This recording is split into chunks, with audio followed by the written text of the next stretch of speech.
আসসালামু আলাইকুম, শুভ দুপুর। কেমন আছেন সবাই?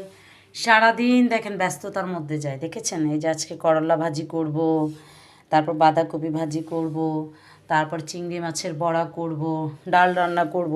সারাদিন এই ব্যস্ততার মাঝেও বলেন মানুষের কত কথা আমাদের শুনতে হয়, দেখেছেন?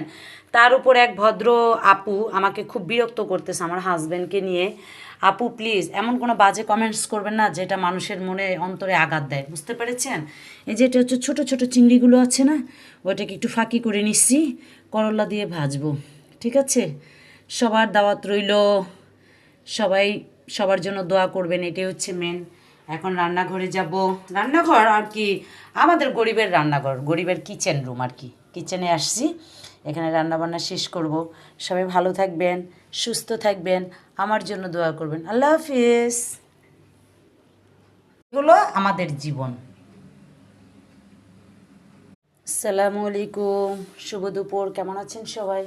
সারাদিন দেখেন ব্যস্ততার মধ্যে যায়, দেখেছেন? এই যে আজকে করলা ভাজি করব, তারপর বাঁধাকপি ভাজি করব, তারপর চিংড়ি মাছের বড়া করব, ডাল রান্না করব। সারাদিন এই ব্যস্ততার মাঝেও বলেন মানুষের কত কথা আমাদের শুনতে হয়, দেখেছেন? তার উপর এক ভদ্র আপু আমাকে খুব বিরক্ত করতেছে আমার হাজব্যান্ডকে নিয়ে। আপু প্লিজ এমন কোনো বাজে কমেন্টস করবেন না যেটা মানুষের মনে অন্তরে আঘাত দেয়, বুঝতে পেরেছেন?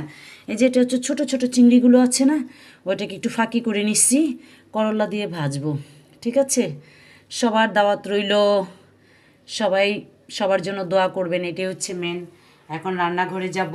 রান্নাঘর আর কি, আমাদের গরিবের রান্নাঘর, গরিবের কিচেন রুম আর কি, কিচেনে আসছি। এখানে রান্নাবান্না শেষ করব। সবাই ভালো থাকবেন, সুস্থ থাকবেন, আমার জন্য দোয়া করবেন। আল্লাহ হাফিজ। এগুলো আমাদের জীবন।